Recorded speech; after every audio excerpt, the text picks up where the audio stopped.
The war had ended, yet its shadows still stretched across Europe like endless scars. Imagine a line of starving children moving slowly through the ruins of Berlin in the summer of 1945, their bodies gaunt, their bellies sunken, their eyes wide but empty. The air smelled of brick dust and smoke, a silence broken only by the caw of crows circling overhead. These were the children of men who had once marched under banners of conquest, and now they wandered, orphans in their own homeland. Then, with no warning, the camera cuts, not rubble, not silence, but the sudden crackle of batter hitting hot iron. In an American field kitchen, just beyond the wire of a temporary camp, U.S. Army cooks are flipping pancakes. Butter sizzles. The scent rises into the air, drifting toward the ruins like an invitation. The contradiction is brutal, almost unbearable. Only months earlier, these soldiers had bombed German cities into ash. Now their hands, scarred by war and calloused from labor, held spatulas instead of rifles. Yesterday's destroyers were today's saviors. And in that reversal, history carved a moment that forces us to ask, why would the victors feed the children of their enemies? Was this strategy, or was it something far older? Rooted in the simple instinct of human compassion, one American private, Harold Jensen of Iowa, later wrote in a letter home that he could not forget the sight of tiny shoes lined up outside the fence, their owners too weak to shout, too frightened to beg. His words reveal not strategy, but guilt and sympathy mixed together in a single glance. Another soldier, Corporal Leon Ramirez from New Mexico, confessed in his diary that the smell of pancakes carried across the wire felt heavier than gunpowder, because it reminded him of breakfasts at home with his younger sisters, for the orphans outside. That same smell meant something else. Life was still possible. This paradox is the opening chord of our story, the very heart of war's contradiction. Children once targeted by bombs now inhaled the scent of survival from the very men who had unleashed that destruction. To see this clearly is to understand not only the brutality of conflict, but also the haunting capacity for reversal that human history often conceals. If you value stories like this, don't forget to like and subscribe. It helps preserve forgotten chapters of history.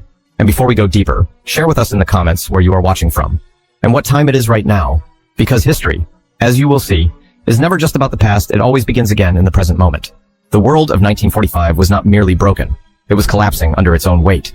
Germany had surrendered in May, and what remained of its once mighty cities were hollow shells. Dresden was a graveyard of stone. Hamburg lay flattened, and Berlin itself had become a wasteland where bricks crunched underfoot like dry bones. In the middle of this devastation, thousands of children wandered aimlessly. Some had seen their fathers die on the Eastern Front. Others had watched mothers vanish beneath falling bombs. Many had no memory at all of what it meant to be cared for. Official reports from the Allied Control Council estimated that in the months following surrender, nearly 3.5 million German children faced acute malnutrition in Berlin alone. More than 50,000 orphans were registered in 1945. But the real number was higher, since many had no papers, no guardians, not even names. They were known only as wolf children, packs of the abandoned who stole crusts of bread from market stalls and scavenged potato peels from refuse piles. For the occupying Americans, these children posed an uneasy problem. The soldiers had been trained to see Germans as enemies, their parents as killers, their nation as the architect of a global nightmare. And yet, here were small, skeletal bodies huddled against doorways, eyes sunk so deep they seemed older than time itself. The contradiction unsettled the men who walked guard posts or drove supply trucks. They had not come to Germany to feed hungry mouths, yet hunger was everywhere, unavoidable, impossible to ignore. In one scene recorded by a Red Cross volunteer in Munich, a group of orphans gathered outside a bakery once reserved for Wehrmacht rations. They pressed their faces against the glass, watching as American soldiers unloaded sacks of flour. One child, perhaps 7 years old, whispered to another in a raspy voice, "They will not give it to us. We are the enemy."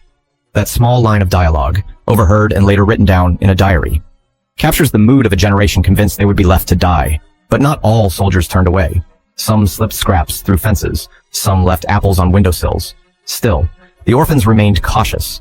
They expected rejection more than relief. The silence between children and soldiers was heavy, filled with decades of hatred inherited from their fathers. The Americans themselves wrestled with suspicion. Were these children spies, bait, or simply broken victims of a lost war? Every encounter carried tension, like the fragile balance of a scale not yet tipped toward mercy. That is the historical stage where the story of Pancakes begins. It was a Germany where children had stopped expecting kindness, and soldiers had not yet learned how to give it. The eyes of the hungry and the hands of the powerful met only in passing glances, waiting for some unseen force to break the deadlock. What would it take for that barrier of suspicion to shatter? The first time it happened, it was not planned. In a field camp near Nuremberg during late August 1945 U.S., Army cooks were preparing breakfast for a unit scheduled to march that afternoon. Flour from American supply lines, eggs taken from nearby farms, tins of syrup shipped across the Atlantic. It was a meal rich compared to what civilians outside the wire could even imagine. The cooks poured ladles of batter onto hot griddles, and the air filled with the hiss of frying pancakes. It was this scent that broke the silence. A group of children, no more than 10 or 12 years old, drifted cautiously toward the fence line. They were barefoot, their knees bruised, their hair matted with dust. The smell pulled them forward like a rope. A soldier named Sergeant William Bill Carter from Ohio recalled later in a letter, "I looked up and saw 5 pairs of eyes staring through the wire. They didn't speak. They didn't beg. They just looked, as if their hunger alone was language enough." The soldiers laughed awkwardly at first, pretending not to notice. Orders were clear rations were meant for troops, yet the cooks kept flipping pancakes, the sound echoing in the morning air, each turn of the spatula like a small drumbeat of temptation. The children did not move closer, but neither did they leave. They stood frozen, as if afraid that one wrong step would drive away the only hope they had smelled in weeks. Then came the gossip that ran through the camp. One private whispered that German civilians had been stealing potatoes from supply wagons. Another claimed that orphans were gathering near every U.S. post, drawn by the smell of American food. "They watch us eat like we are kings." One soldier muttered. The talk spread, mixed with guilt and suspicion. Could feeding them spark unrest, or would ignoring them be worse? It is easy, from the comfort of hindsight, to believe the decision was obvious. But in that moment, under military rules and in the rubble of a defeated enemy's land, nothing was simple. These men had fought their way across Europe, lost friends in the Ardennes, and seen German guns tear through American lines. The smell of pancakes was not just breakfast. It was memory colliding with responsibility. A cook named Clarence Brown later told a chaplain, "I thought of my own boy back home, same age as one of those kids at the fence. If he were hungry, I'd pray someone would give him something warm." That thought cracked the first barrier. A plate was set aside, then another, soon. The question was not whether to give, but when, and how. The moment was approaching when the line between enemy and child would be crossed with a simple piece of food. The silence broke with a gesture so small it might have gone unnoticed. An American soldier standing near the gate waved his hand, not with command, but with invitation. The children hesitated, their bodies stiff, as if expecting a trick. One boy whispered to the others in German, "Don't go. They will chase us." But hunger tugged harder than fear, step by step. They edged closer, eyes darting between the guards and the smoking griddles. Sergeant William Carter crouched low, holding a plate with one golden pancake resting at its center. His fingers trembled slightly. Just months earlier, he had carried a rifle through shattered villages where those same uniforms, small now, torn and dirty on the children, had once symbolized enemies.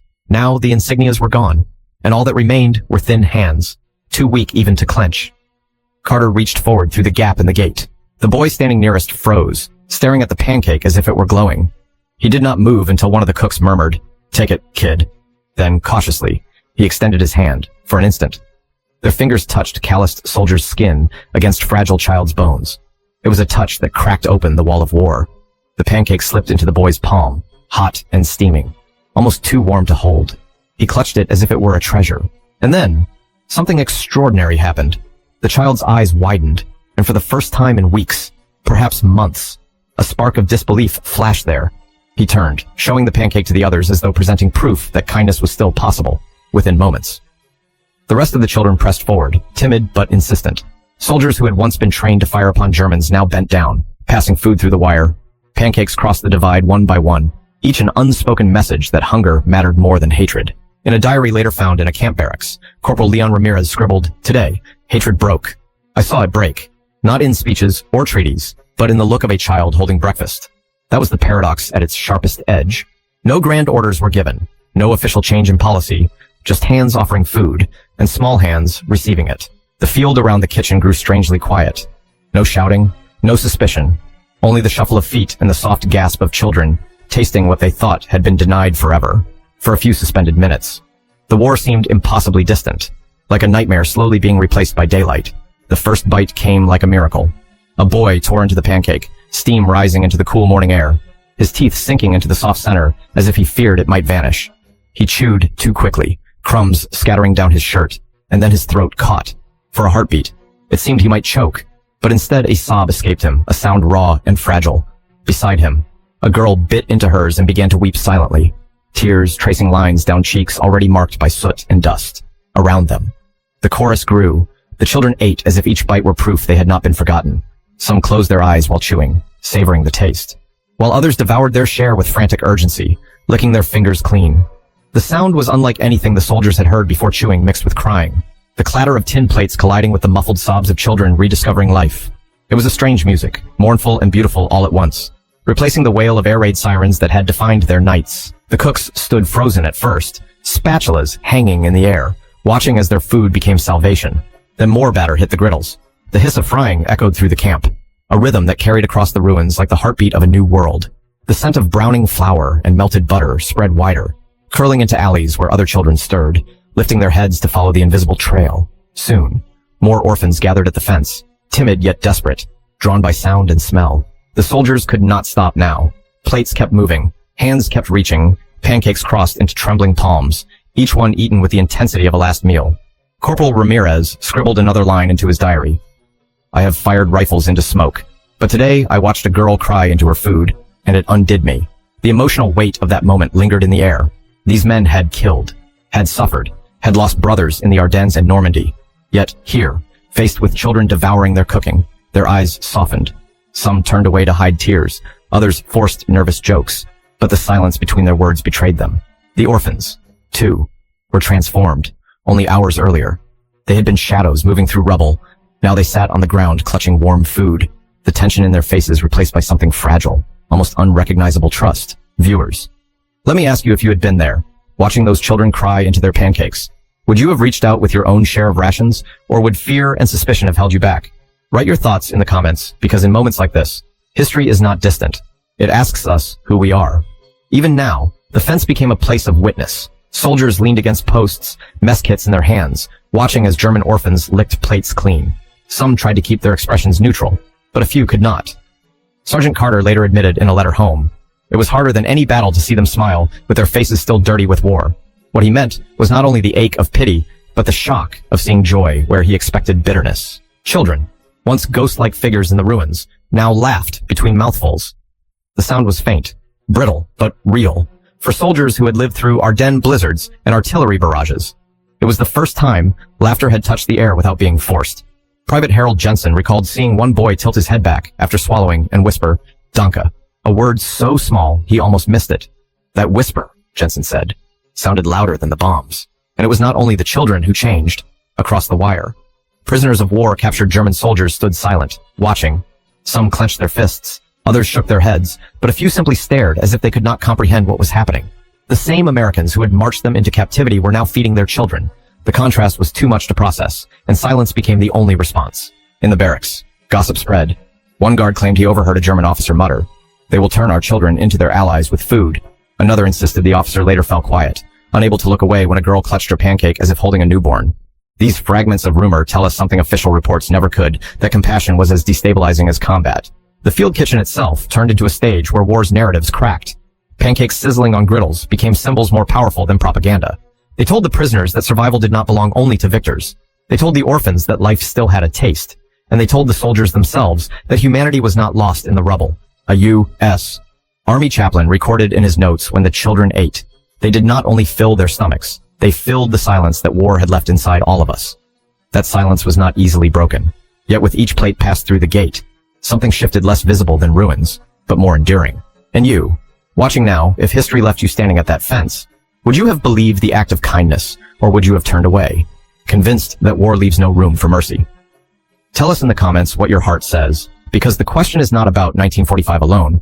It is about every moment where compassion collides with power. Time moved forward, but the memory did not fade. For the children who tasted those pancakes in 1945, the moment became more than a meal. It was proof that their lives were still worth saving. Some of them, decades later, would recall the warmth of food against their hands, the way the smell carried across ruins, the sudden certainty that tomorrow might still exist, ignition of realizing that life was still possible, even when the world had tried to erase it.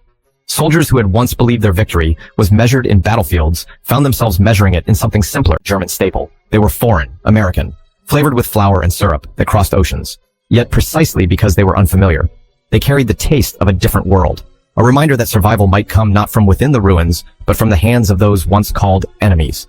Each bite became a tiny rebellion against despair. For the German prisoners who stood watching, the lesson was heavier. They had been trained to believe in hardness, in survival of the strongest, in victory at all costs. Yet here, Their children were sustained not by ideology, but by the simplest act of kindness. Some never spoke of it. Others quietly admitted that in that moment. They glimpsed the truth: nations may clash, but children belong to no enemy. That is why this story is not merely about hunger and relief. It is about the memory that endured when ruins were rebuilt and treaties signed, long after tanks rusted and uniforms were buried in closets. The scent of pancakes remained carried in letters, diaries, and the hidden chambers of memory. War had tried to reduce life to rubble and ration cards, but one morning in a camp near Nuremberg, the light in a starving child's eyes. That was the true paradox of war. The same hands that had destroyed cities became the hands that restored humanity. Time has carried these stories into the shadows, buried beneath the weight of history's larger battles. But the truth remains: the future was not rebuilt only by architects and politicians.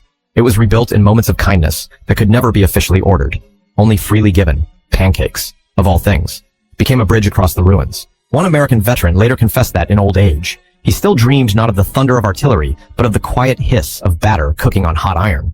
That sound, he said, was the only proof he had that something good could come from what he had endured. War destroys, but memory chooses what survives. And sometimes, what survives is not the echo of violence, but the taste of mercy. In interviews conducted years afterward, one woman described it as the day the world turned color again for the American soldiers. 2. The act lingered. Many returned home with medals, others with scars, but some carried quieter memories: the image of hollow faces lighting up, the strange sound of children's laughter in a place where they expected only bitterness. One soldier reportedly told his wife in 1947, "I don't dream of the war. I dream of pancakes hissing on the griddle, because that was the first time I felt like I had won something worth keeping." Numbers recorded the devastation. More than 5 million German civilians were left homeless in the final months of the war, and an estimated 1 million children lost at least one parent. Statistics show the scale of collapse. But what the ledgers cannot reveal is the fragile moment when one soldier's hand carrying a plate outweighed all calculations of revenge. And there was symbolism in the detail. Pancakes were not. The future tilted when compassion proved stronger than vengeance. The orphans carried that memory into adulthood, and through them, into the conscience of Europe itself.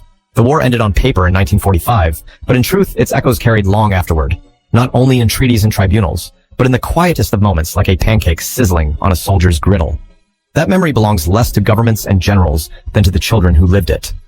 Years later, some of those orphans admitted they could still smell the sweetness of batter in the air, still feel the warmth in their hands, still recall the silence that fell when strangers chose to feed rather than ignore them. It was a silence unlike the silence of bomb shelters or mass graves. This was the silence of